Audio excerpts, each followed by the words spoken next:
Good morning to all. இப்போ நம்ம பார்த்துன்னு இருக்கிறது மணி மார்க்கெட். மணி மார்க்கெட்னா என்ன உங்களுக்கு ஆல்ரெடி சொல்லியிருக்கேன். ஃபஸ்ட்டு நம்ம பார்த்தது ஃபினான்சியல் மார்க்கெட், அடுத்தது கேபிட்டல் மார்க்கெட், அடுத்து தான் நம்ம மணி மார்க்கெட் நம்ம பார்க்குறோம். ஓகேங்களா? இப்போது இந்த மூணுத்துக்கும் என்ன வித்தியாசம் அப்படின்னா ஒவ்வொரு டிஃப்ரென்ஸ் இருக்குது. நீண்ட கால நிதியை தரக்கூடியது பார்த்திங்கன்னா கேபிட்டல் மார்க்கெட். அது இல்லாமல் குறுகிய காலத்துக்கு மட்டும் இந்த ஷார்ட் பீரியட் டைமில் மணியை பெற்றுக்கொண்டு அதனுடைய தேவைகளை நிறைவேற்றக்கூடியது பார்த்திங்கன்னா இந்த மணி மார்க்கெட். ஸோ ஃபினான்சியல் அப்படின்னு பார்க்கும்போது அதோடைய டாக்குமெண்ட்ஸ் ப்ராசஸ், நம்முடைய வணிகத்தினுடைய தேவைகள், யார்கிட்ட அதிகமான பணம் இருக்குதோ அவங்கக்கிட்ட என்ன பண்ணுறோம், வட்டிக்கோ இல்லை ஏதோ ஒரு டாக்குமெண்ட்ஸ் வச்சோ நம்ம என்ன பண்ணுறோம், நம்மளுடைய தேவைக்கான பணத்தை பெற்றுக்கொண்டு வணிகத்தை சிறப்பாக நடத்த முடியும். ஸோ இதுதான் ஃபினான்சியல் மார்க்கெட். ஸோ இந்த மூணுத்துக்கும் நம்ம இந்த சப்ஜெக்டில் பார்த்திங்கன்னா ரொம்ப இம்பார்ட்டண்டான ஒரு சப்ஜெக்ட் இதெல்லாம். இதை நீங்கள் ப்ரிப்பேர் பண்ணி வச்சிங்கன்னா ரொம்ப நல்லது. இப்போ என்ன பார்க்க போகிறோம் அப்படின்னா பார்ட்டிசிபெண்ட் இன் மணி மார்க்கெட்ஸ். என்ன பார்ட்டிசிபெண்ட்ஸ்னால், அதாவது யாரெல்லாம் பங்கேற்கலாம், இந்த மணி மார்க்கெட்டில் யாரெல்லாம் பங்கேற்கலாம், யாருக்கெல்லாம் ஒரு உரிமை இருக்குது அப்படின்னு பார்க்கும்போது there are many participate operating in the money market. The participant deal with the money market instruments like treasury bill. First என்னென்னா ட்ரெஸரி பில்னால் இதுதான் கவர்மெண்ட் ட்ரெஸரி பில்னு சொல்லுவாங்க. அதாவது கவர்மெண்ட் அண்டு வித் எஸ்பிஐ இது லிங்கில் இருக்கும். இது ஒரு பேங்க் மாதிரி, கருவூலம் அப்படின்னு சொல்லுவாங்க. இந்த ட்ரெஸரி பில்ஸ், அதாவது கருவூலத்திலிருந்து பெறக்கூடிய அந்த பில், அதுக்கு அந்த ஆவணத்துக்கு பார்த்திங்கன்னா உரிமை இருக்குது. ஓகேங்களா? அதே இல்லாமல் ட்ரெஸரி பில்னால் நீங்கள் ட்ரெஸரின்னா நீங்கள் புரிஞ்சுக்கணும், அது கவர்மெண்ட்டு ஆஃபீஸர் ஸ்டாஃபுக்கு ஒரு சேலரி போடத்தோ இல்லை ஒரு பொருள் வாங்கினாவோ இல்லை விற்றாவோ என்ன பண்ணணும்னா அவங்கக்கிட்ட தான் எல்லாமே அப்ரூவ்டு வாங்கணும். அந்த பேங்க்கிட்ட நம்ம அப்ரூவ்டு வாங்கணும். எல்லாத்துக்கும் கவர்மெண்ட்டை என்னென்ன ப்ராசஸ் பண்ணுதோ எல்லாமே இந்த ட்ரெஸரி பில் மூலியமாக தான் ப்ராசஸ் ஆகும். ஓகேங்களா? இது நல்லா தெரிஞ்சுங்க. வேறு எந்த பேங்க்குக்கும் போகாது, வேறு எந்த பேங்க்குக்கும் லிங்க்கு கிடையாது. ஒன்று ஆர்பிஐ என்ன ரூல்ஸ் பிரகாரம் எந்த பேங்க் மூலிமா ட்ரெஸரி இஷ்யூ பண்ணுதோ அந்த பேங்க்குக்கு மட்டும்தான் இது செல்லுபடி ஆகும். ஓகேங்களா? அதுதான் எஸ்பிஐ ஆல்ரெடி கொடுத்துருக்காங்க.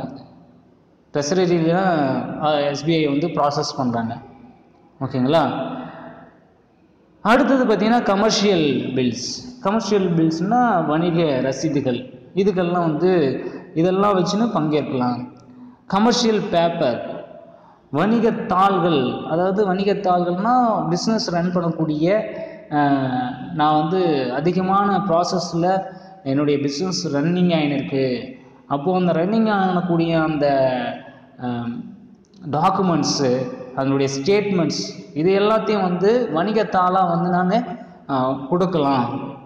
இது மூலிமா எனக்கு நான் நிறுவனத்தை மேற்கொள்ளத்துக்கு இது நான் தகுதியானவன் அப்படின்னு சொல்லிட்டு இந்த பண தேவை இந்த மணி மார்க்கெட்டுக்கு கொண்டு வரலாம். ஃபார் எக்ஸாம்பிள் பார்த்திங்கன்னா first government of different countries, அதாவது பல்வேறு நாடுகளுடைய அரசாங்கங்கள் இது மூலயமா பங்கேற்கலாம் அப்படின்னு சொல்கிறாங்க. பல்வேறு நாடுகள்னால் என்ன, இப்போது வெளிநாட்டிலேருந்து உள்நாட்டுக்கு என்ன பண்ணுறாங்க, ஒரு வியாபாரத்தை தொடங்கலாம் அப்படின்னு சொல்லிட்டு ஒரு உரிமை வாங்குறாங்கல்ல. இப்போது ஃபார் எக்ஸாம்பிள் 2020 பார்த்திங்கன்னா ஃபஸ்ட்டுலேயே ஜனவரியிலே முதலீட்டாளர்கள் மாநாடு ஒன்று நடந்தது. அப்போது என்ன பண்ணுறாங்க, நீங்கள் வெளிநாட்டில் இருந்து இங்கே பிஸ்னஸ் பண்ணிக்கலாம், ஏன்னா இங்கே பிஸ்னஸ் பண்ணும்போது எல்லா வளங்களும் இங்கே இருக்குது, நீங்கள் எல்லாத்தையும் நீங்கள் பயன்படுத்திக்கலாம். அது இல்லாமல் இங்கே இருக்கிற மக்களுக்கு நீங்கள் வேலைவாய்ப்பு வந்து நீங்கள் கொடுக்கணும் அப்படின்னு சொல்லிட்டு என்ன பண்ணுறாங்க, அந்த ப்ராசஸை வந்து மேற்கொண்டு தான் வந்து டிஃப்ரெண்ட் கண்ட்ரிஸுடைய கலந்துக்கலாம் அப்படின்னு சொல்கிறாங்க. அடுத்தது பார்த்திங்கன்னா central bank of different countries. என்னன்னா பல்வேறு நாடுகளுடைய மைய வங்கிகள் பல்வேறு நாடுகளில் இருக்கிறது பார்த்தீங்களா. இப்போது யூகேல இருக்கிற பேங்க்ஸ் அப்புறமேட்டுக்கு பல்வேறு விதமான அயல்நாட்டுடைய வங்கிகள் மைய வங்கிகள் அதெல்லாம் கலந்து கொள்ளலாம் அப்படின்னு சொல்கிறாங்க. அது மட்டும் இல்லாமல் ப்ரைவேட் அண்ட் பப்ளிக் பேங்க்ஸ், இதில் தனியார் மற்றும் பொதுத்துறை வங்கிகளும் இதை கலந்து கொள்ளலாம் அப்படின்னு சொல்கிறாங்க. Mutual funds institutions, mutual fund institution அதாவது பரஸ்பர நிதி நிறுவனங்களும் கலந்து கொள்ளலாம். இன்சூரன்ஸ் கம்பெனிஸ், காப்பீட்டு நிறுவனங்களும் கலந்து கொள்ளலாம். நான் பேங்கிங் ஃபினான்சியல் இன்ஸ்டிடியூஷன்ஸ், நான் பேங்கிங் ஃபினான்சியல் இன்ஸ்டிடியூஷன்னா வங்கி அல்லாத நிதி நிறுவனங்கள்.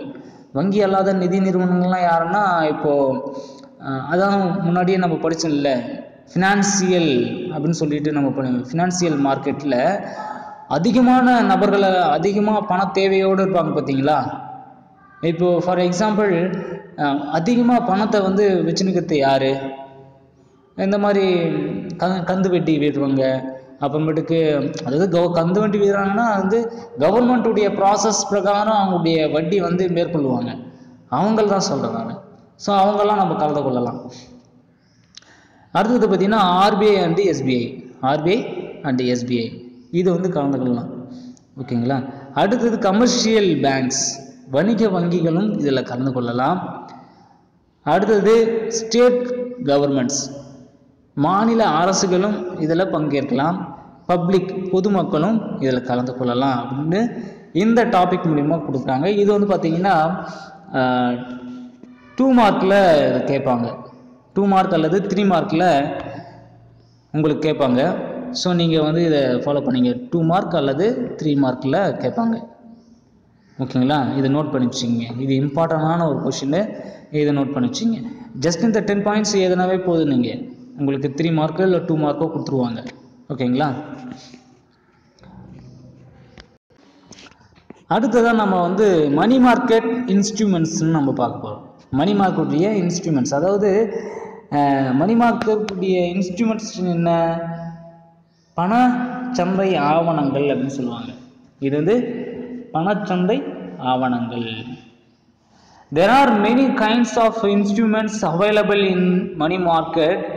In India till 1986 only 5 instruments were available.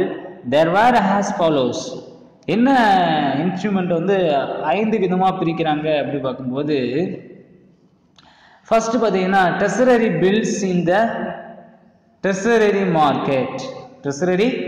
Market, அதாவது கருவூல சந்தையில் கிடைக்கும் கருவூல சீட்டுகள் அப்படின்னு சொல்லுவாங்க. இதை எங்கன்னா கருவூல சந்தைனா எதுனா, நான் முன்னாடியே சொல்லியிருக்கேன், கவர்மெண்ட்டுக்கு தேவையான ஃபண்டை கலெக்ட் பண்ணி கொடுக்கறது இந்த ட்ரெஸரரி மார்க்கெட்.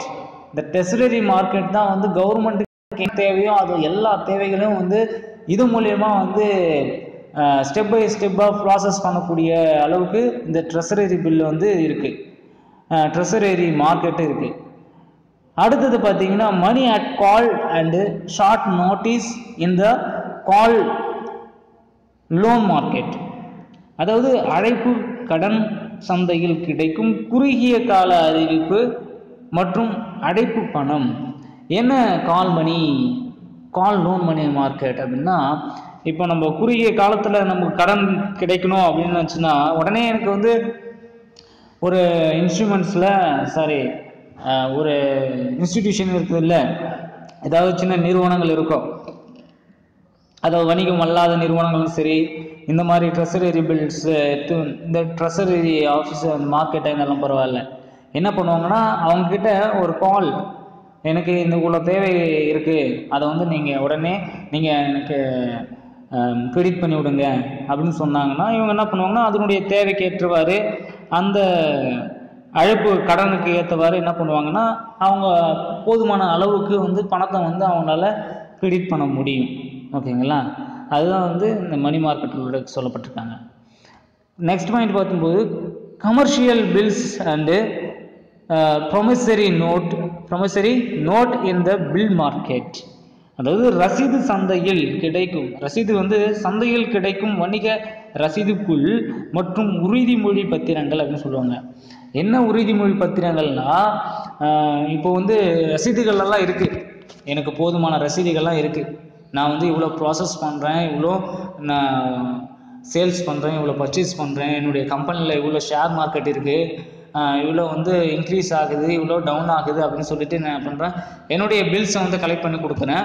அப்போது அவங்க என்ன பண்ணுவாங்கன்னா, இந்த மாதிரி பில் இருந்தால் மட்டும் போதாது, உங்கள்கிட்ட வந்து ஒரு என்ன சொல்லுவாங்கன்னா, அந்த பில் ப்ரைமரி நோட்டு எனக்கு தேவை, அதாவது உறுதிமொழி எனக்கு தேவை, உறுதிமொழி பத்திரம் தேவை. அதனால் என்ன பண்ணுவாங்க, உறுதிமொழி பத்திரத்தை வந்து எழுதிக்குவாங்க. இன்னார் இவ்வளோ கொடுத்தாரு, இவ்வளோ இந்த அளவுக்கு நம்ம வாங்குகிறோம், அப்போது இவரால் செலுத்த முடியலைன்னா இவருடைய பத்திரங்கள் வந்து மீட்கப்படும், கையாளப்படும் அப்படின்னு சொல்லிடுவாங்க. கையாளப்படும்னா ஒரு குறுகிய காலம், அதாவது குறுகிய காலம்னா 1 இயர் அப்படின்னு சொல்லியிருக்காங்களா, அந்த 1 இயர்க்குள்ளே இவர் வந்து கடன் வந்து செலுத்தாத விட்டால் அவங்களுடைய பத்திரங்கள்லாம் வந்து மீட்கொள்ளுவாங்க, கையாளப்படுவாங்க. ஓகேங்களா, இதுதான் வந்து அதனுடைய ப்ரைமரி நோட்டுன்னு சொல்லுவாங்க. நெக்ஸ்ட் பார்த்தீங்கன்னா, now addition to be to the above the following new instruments come into existence. First பார்த்தீங்கன்னா கமர்ஷியல் பேப்பர், என்னன்னா வணிகத்தாள்கள் அப்படின்னு சொல்லுவாங்க. நெக்ஸ்ட் வந்து பார்த்தீங்கன்னா சர்டிஃபிகேட் டெபாசிட் வைப்பு ரசீதுகள். அடுத்தது பார்த்தீங்கன்னா இன்டர் பேங்க் பார்ட்டிசிபேஷன் சர்டிஃபிகேட்ஸ்.